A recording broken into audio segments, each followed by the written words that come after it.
nós iremos ler Lucas capítulo de número 17, dos versículos 11 ao 19, uma passagem bíblica muito conhecida por todos os leitores da Bíblia Sagrada, por toda a igreja. De 10 leprosos.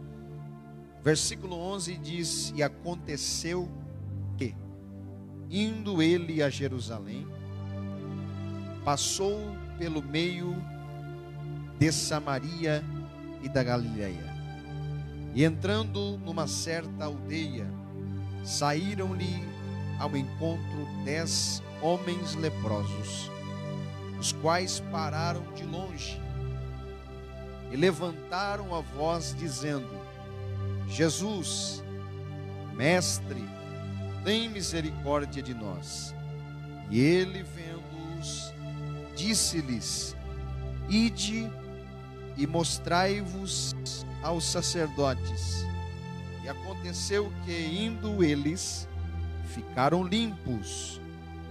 E um deles, vendo que estava são, voltou glorificando a Deus em alta voz, e caiu aos seus pés com o rosto em terra, dando-lhe graças. E este era samaritano. E respondendo Jesus disse: Não foram 10 os limpos? E onde estão os 9?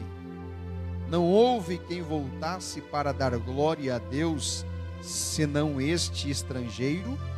E disse-lhe: Levanta-te e vai, a tua fé te salvou. Amém? Meus irmãos, Jesus está se dirigindo à cidade de Jerusalém, quando ele passa pelo meio de Samaria e da Galileia. Já no versículo de número 11, nós vemos que o reino de Deus não tem fronteiras. Ele alcança tanto os samaritanos quanto os galileus e todos que estiverem dispostos a fazer parte do seu reino. Versículo de número 12, o texto diz que Jesus, entrando em uma certa aldeia, saíram-lhe ao encontro de Jesus 10 homens leprosos, os quais pararam de longe. O que me chama a atenção é que Lucas capítulo de número 17, a partir do versículo de número 11, vai mostrar a todos nós este grupo de homens composto por 10 leprosos. Até aí tudo bem, mas o que me chama a atenção é que dos 10 leprosos, 9 eram judeus e apenas um dentre os 10 era estrangeiro, ou seja, samaritano.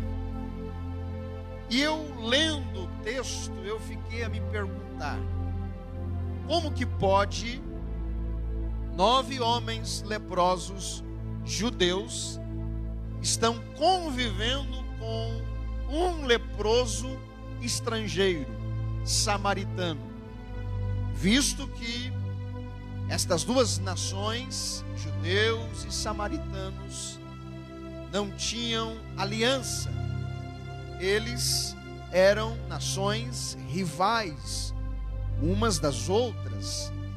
Prova disto é que quando Jesus interpela a mulher samaritana em João capítulo 4, quando Jesus está no poço de Jacó, por volta do meio-dia, a mulher sai da cidade de Sicar com um cântaro nos ombros para tirar água do poço, Jesus, ele pede no versículo de número 7, dá-me de beber. No versículo de número 9, a mulher se assusta e responde a Jesus: como tu, sendo judeu, pede de beber a mim, que sou mulher samaritana? Observe que Jesus está pedindo água, o elemento básico de sobrevivência. Jesus não pediu o carro emprestado, Jesus não pediu a casa para ficar uma semana, e nem tampouco o dinheiro. Jesus está pedindo simplesmente água, o elemento básico de sobrevivência, água.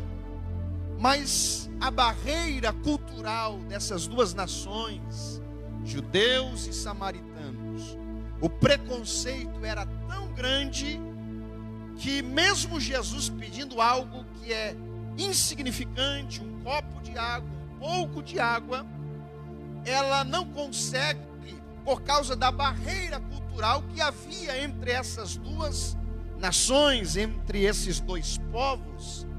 Então judeus e samaritanos não tinham diálogo, não tinha conversa entre eles, o preconceito era grande de judeus para com os samaritanos e também de samaritanos para com judeus. Aqui no texto nós encontramos 10 homens leprosos, 9 judeus e 1 samaritano.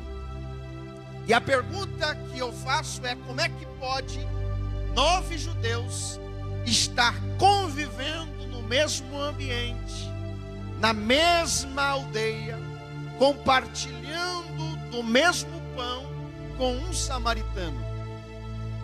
Eu encontro aqui um problema, e o problema que é visto no texto é a lepra.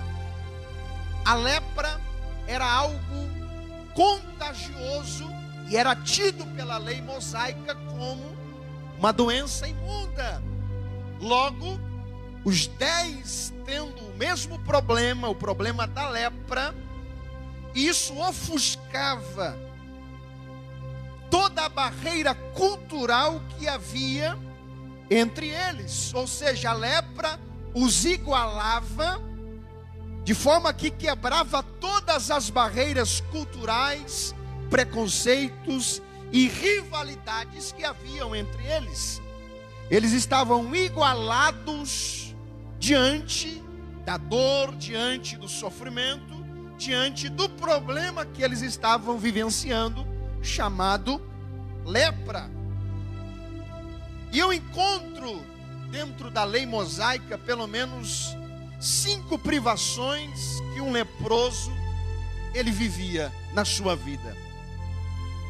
Primeira privação de um leproso era a privação religiosa, porque o leproso ele era proibido de participar dos cultos, tanto da sinagoga quanto no templo, pelo fato da sua enfermidade, a lepra, que era tida como imunda. A segunda privação do leproso era a privação conjugal. Eles eram impossibilitados de se relacionar com outra pessoa, pelo fato da lepra. Terceira privação era a privação familiar, porque eles eram separados do convívio da família. Eles eram levados para fora da cidade, e o pastor Gedaías pregou domingo ou semana, e Deus já havia me colocado no meu coração esta palavra, e foi confirmação de Deus. Então os leprosos eram afastados do convívio familiar e moravam em uma determinada aldeia, chamada também de leprosário. A quarta privação de um leproso era a privação financeira. Eles não podiam trabalhar, e pelo fato de não poder trabalhar, eles viviam que davam para ele. Seguido da quinta privação, que era a privação social, o isolamento social. Hoje nós estamos vivendo o isolamento social mas naquela época já havia o isolamento social, quando uma pessoa tinha sobre a sua pele a lepra, que hoje é chamada de hanseníase. Era isolado da sociedade. Mas quando eu leio Levítico capítulo 13, versículo 45, a lei mosaica diz que todo leproso que estava com uma lepra na sua pele, que era identificada por um certo sacerdote, ele deveria ter a veste rasgada. Ele andava com as vestes rasgadas, com a cabeça descoberta, com a boca coberta, e alguns chegam a dizer que muitos destes leprosos tinham que ter sino nos bolsos, porque quando eles caminhavam juntos, eles tinham que tocar o sino, e o sino fazia com que as pessoas mais próximas observassem a chegada dos leprosos, e eles deveriam gritar: imundo, imundo, como se estivesse dizendo: abre alas, porque eu sou imundo e estou passando. Jimmy Swaggart, o autor da Bíblia do Expositor, ele diz que todo leproso tinha que ter cumprir aproximadamente 30 metros de uma pessoa saudável. Era o distanciamento do leproso para com uma pessoa saudável. E nós temos aqui então estes 10 leprosos, 9 judeus e um gentil, chamado de samaritano, estrangeiro. Jesus entra na aldeia, e o texto diz que eles, vendo de longe, eles não se aproximam.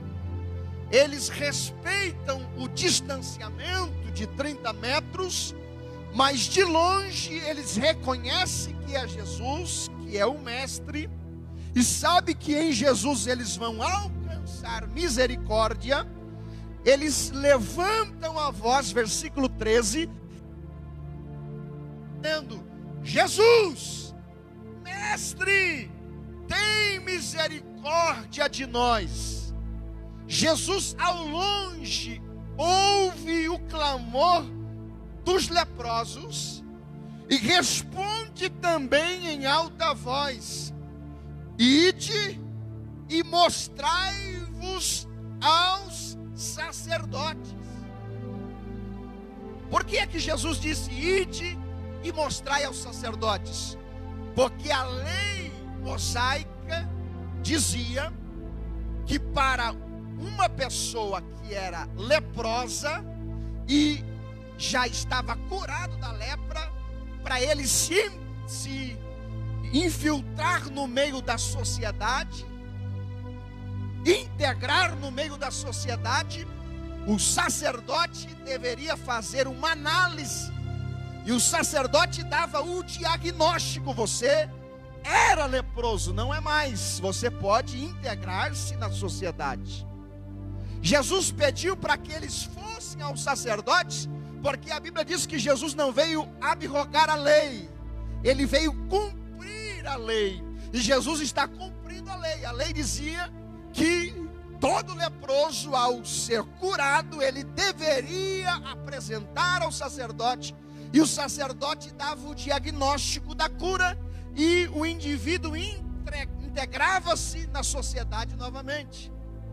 E o texto diz que esses 10 leprosos, eles obedecem à voz de Jesus.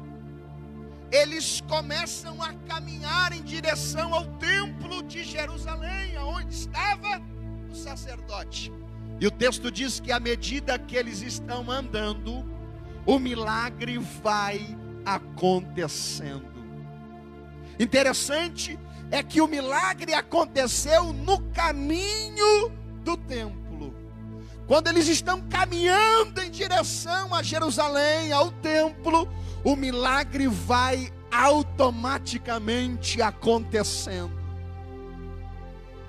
E o texto do um deles olhou para a pele e percebeu que a pele estava como a pele de uma criança, que ele já estava curado.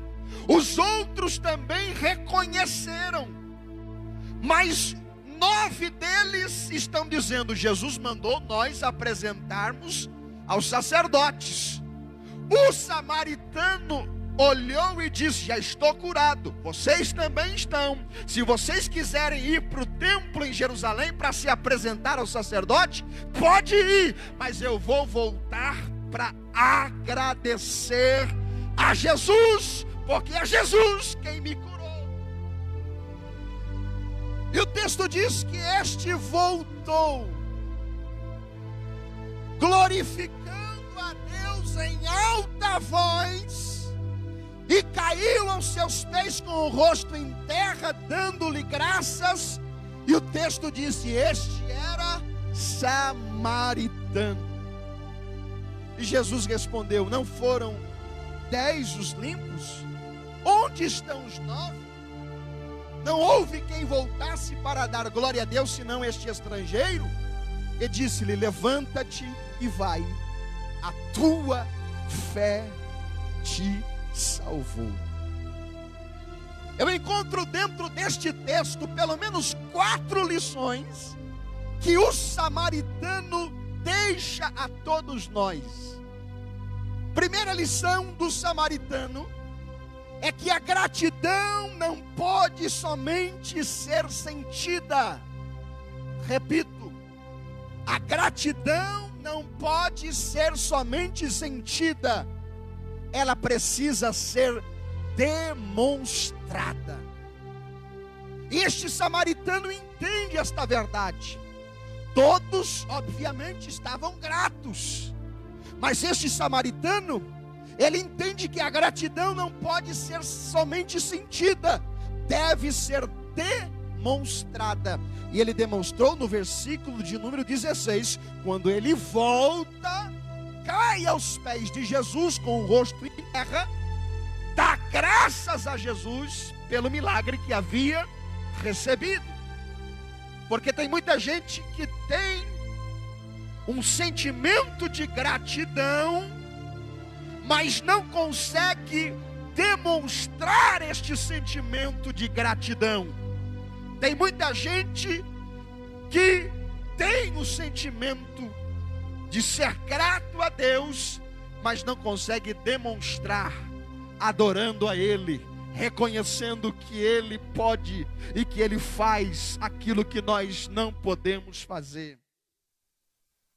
Que nós possamos ter esse sentimento de gratidão, mas que possamos também, como este samaritano,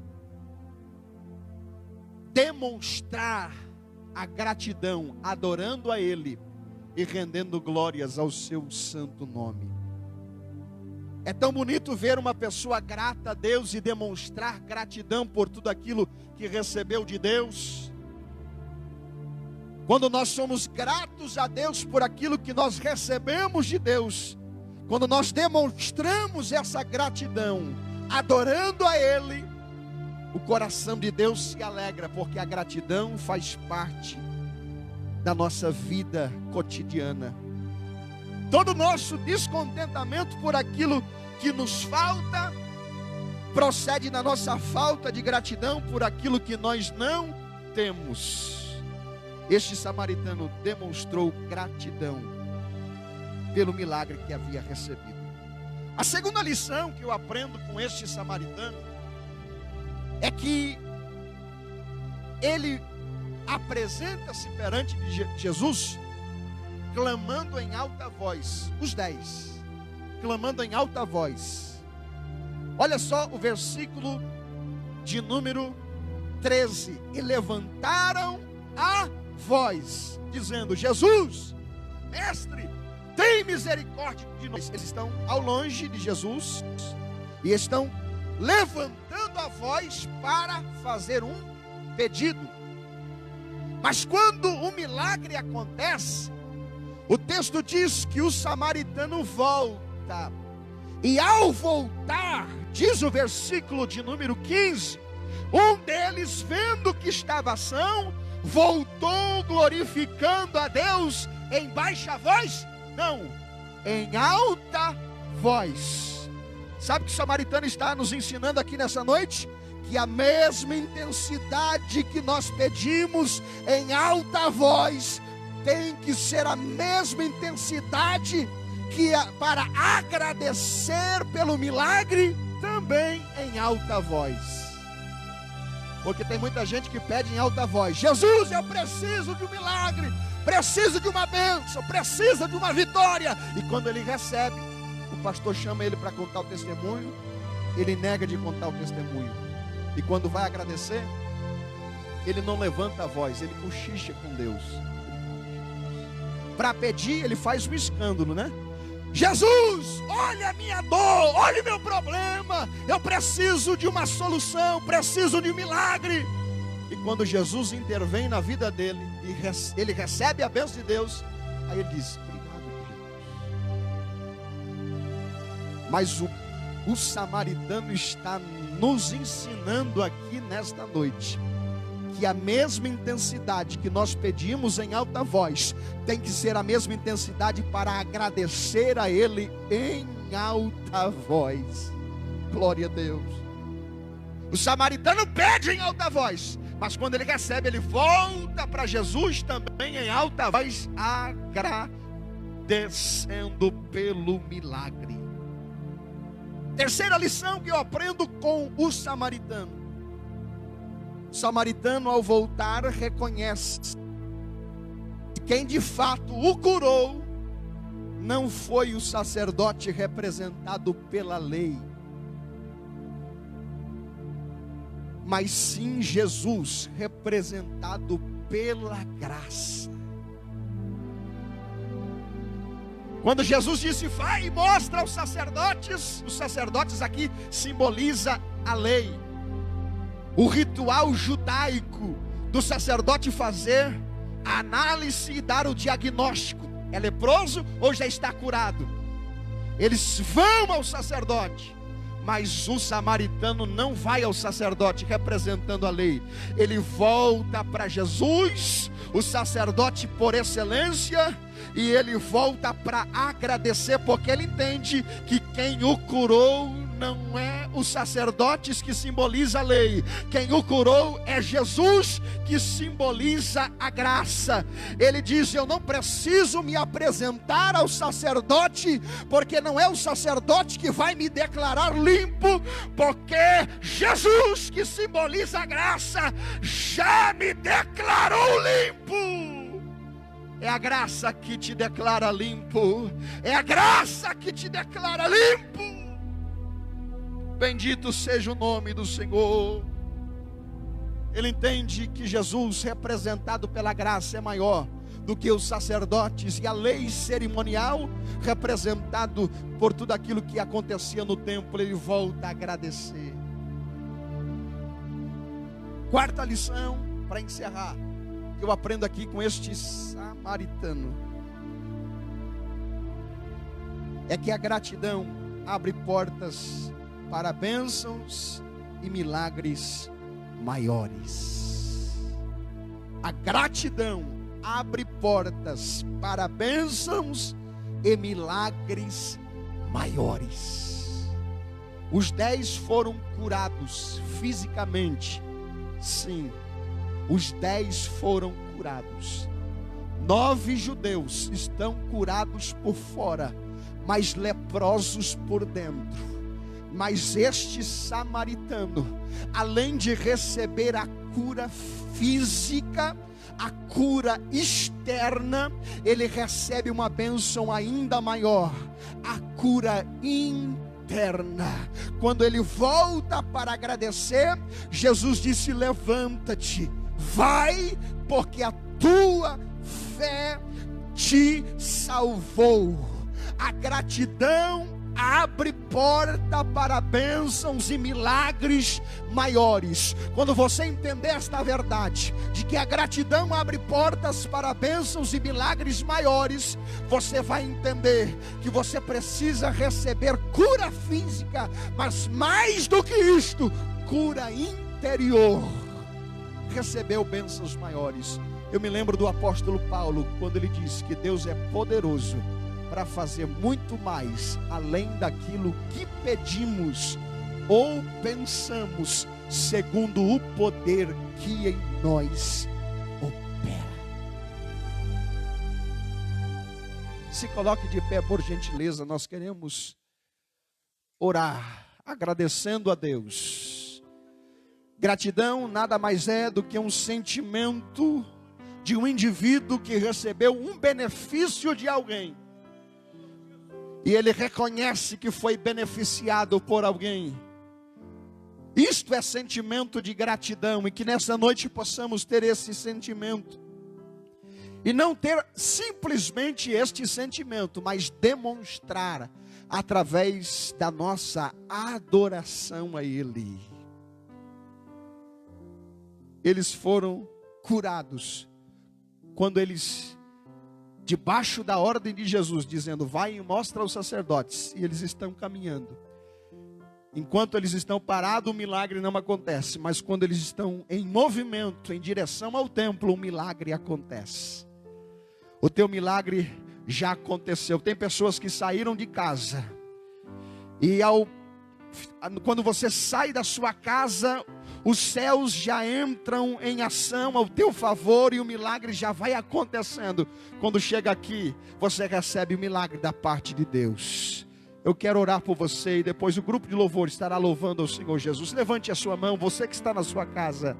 Levante a sua mão onde quer que você esteja, e ore juntamente comigo. Senhor meu Deus e meu Pai, nós te louvamos pela tua palavra, Senhor. A tua palavra que é lâmpada para os nossos pés e luz para o nosso caminho. Continua, Senhor, abençoando os teus filhos. Meu Deus, nós cremos na providência do Senhor sobre cada um de nós. Que nós possamos não simplesmente ter um sentimento de gratidão, mas demonstrar através da nossa adoração. Nós queremos render aos teus pés nessa noite e declarar que o Senhor é santo, que o Senhor é poderoso, que só o Senhor pode fazer aquilo que nós precisamos.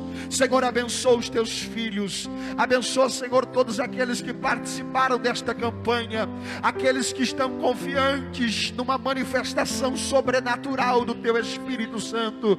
Nós pedimos a bênção sobre família, sobre casa, sobre lares que precisam, Senhor, de uma bênção toda especial. Nós te louvamos pela tua graça, pela tua palavra ministrada nesta noite, e que possamos ser gratos ao Senhor e entendermos que o Senhor representa a graça, e a graça nos declara limpos de todo pecado e de toda a condenação do mal. Nós te glorificamos e pedimos a tua bênção, em nome de Jesus. Adore ao Senhor Jesus. Houve noite que pudesse impedir o nascer do sol e a esperança ao Senhor Jesus. E não há problema, aleluia, que possa impedir as mãos de Jesus para me ajudar. Nunca houve noite que pudesse impedir o nascer do sol e a esperança, e não há problema que possa impedir as mãos de Jesus para me ajudar. Haverá um milagre dentro de mim, vem descendo o rio pra me dar a vida. Esse rio que emana lá da cruz, do lado de Jesus. Oh, glória a Deus! Haverá um milagre dentro de mim, vem descendo o rio pra me dar a vida. Esse rio que emana lá da cruz, do lado de Jesus. Cante na sua casa aquilo que parecia impossível, aquilo que parecia não ter saída, aquilo que parecia ser minha morte, mas Jesus mudou minha sorte. Sou um milagre, estou aqui. Aquilo que parecia impossível, aquilo que parecia não ter saída, aquilo que parecia ser minha morte, mas Jesus mudou minha sorte. Sou um milagre, estou aqui. Usa-me, sou teu milagre. Usa-me, eu quero te ser. Eu sinto a presença desse Jesus nesta noite. Sou a tua imagem. Usa-me, Jesus. Usa-me, é o filho de Davi. Aquilo que parecia, Oh, glória a Deus. aleluia. Aquilo que parecia não ter saída, aquilo que parecia ser minha morte, mas Jesus mudou minha sorte. Sou um milagre, estou aqui. Aquilo que parecia impossível, Uramancho calabachandarabacala mahaya. aquilo que parecia Uramandarabashura mahaya. ter saída, Aleluia. Oh, glória a Deus. parecia ser minha morte, mas Jesus mudou minha sorte. Sou um milagre, estou aqui. Glória a Deus. Aleluia.